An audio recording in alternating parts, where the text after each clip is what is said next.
Don't forget to subscribe if you haven't already, and turn on the notification bell to support our work. Thanks in advance.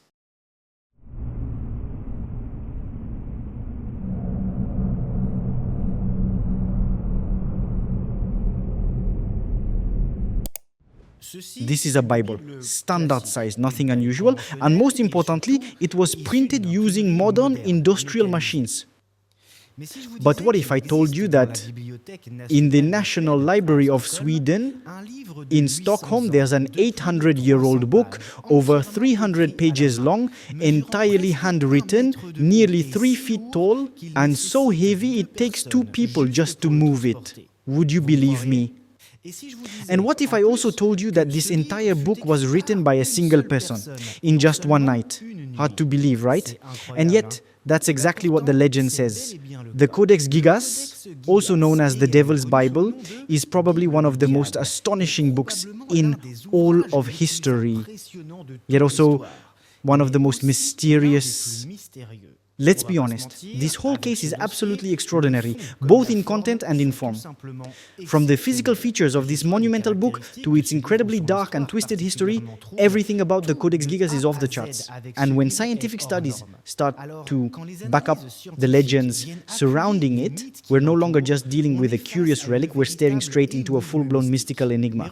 But let's take it from the top and start with the physical characteristics of the book itself. The Devil's Bible is officially the largest handwritten book in recorded history. Just think about it.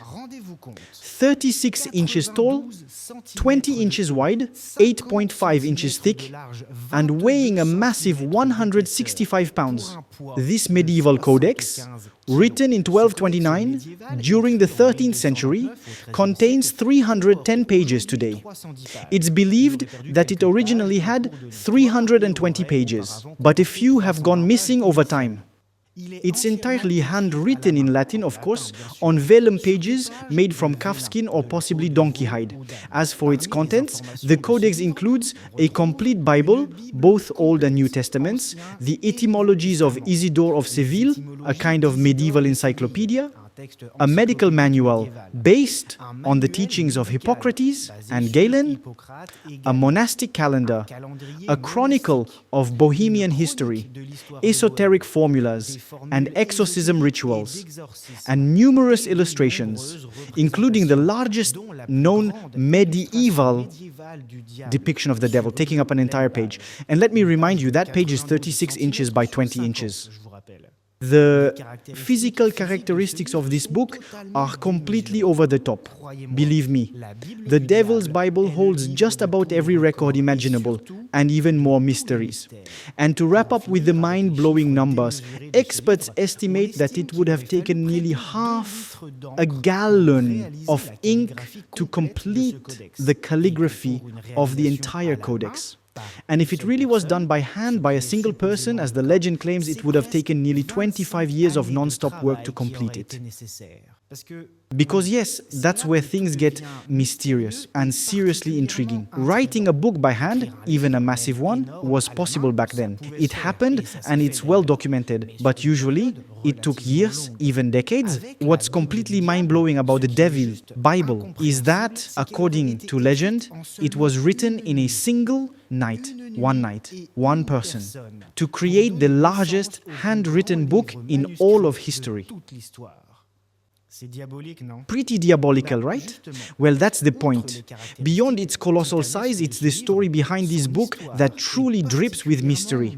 Legend has it that a Benedictine monk committed a sin so terrible, he was sentenced to be walled up alive. To escape this grim fate, he made a desperate vow to the church. He promised to write a book in a single night that would contain all human knowledge. But as the night wore on, he realized there was no way he could finish it. In total despair, he called upon Satan himself for help. And according to the legend, the devil agreed, finishing the entire book in one night in exchange for the monk's soul. As a token of gratitude to his infernal master, the monk supposedly included a full-page portrait of the devil in the manuscript. One man, one night. Sure, with a little help from Satan himself, but still.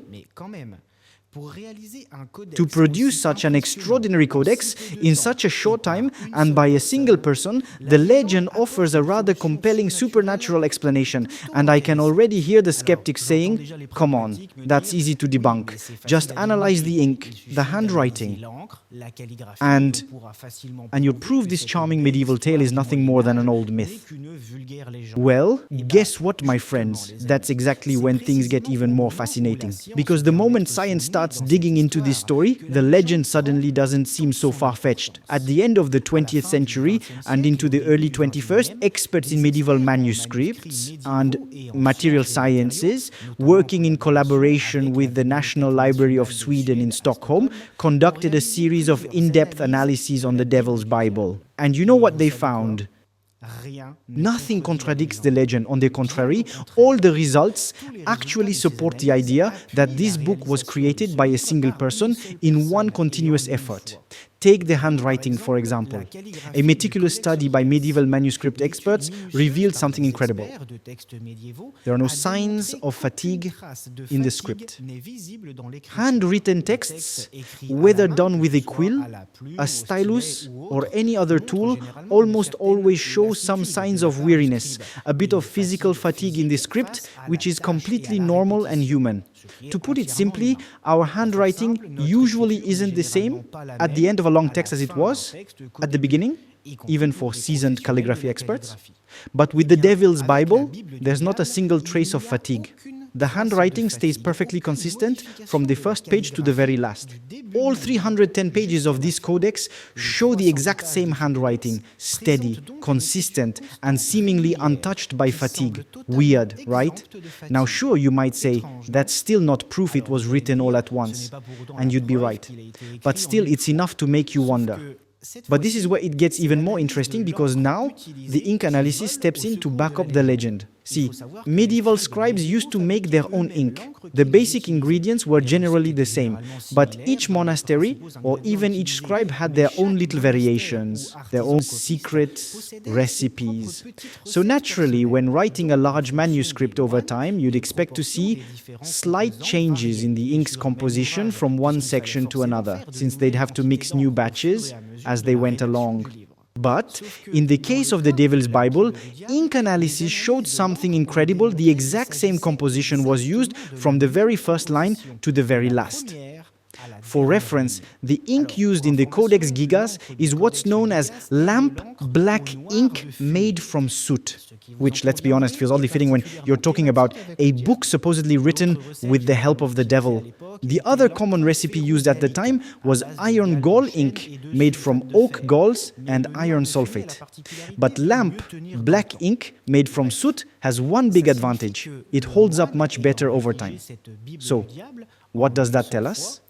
It means that the monk who supposedly wrote the Devil's Bible not only did it all in one go without any sign of fatigue, but also managed to produce in a single batch the full 2 liters of ink needed to write all 310 pages of the Codex.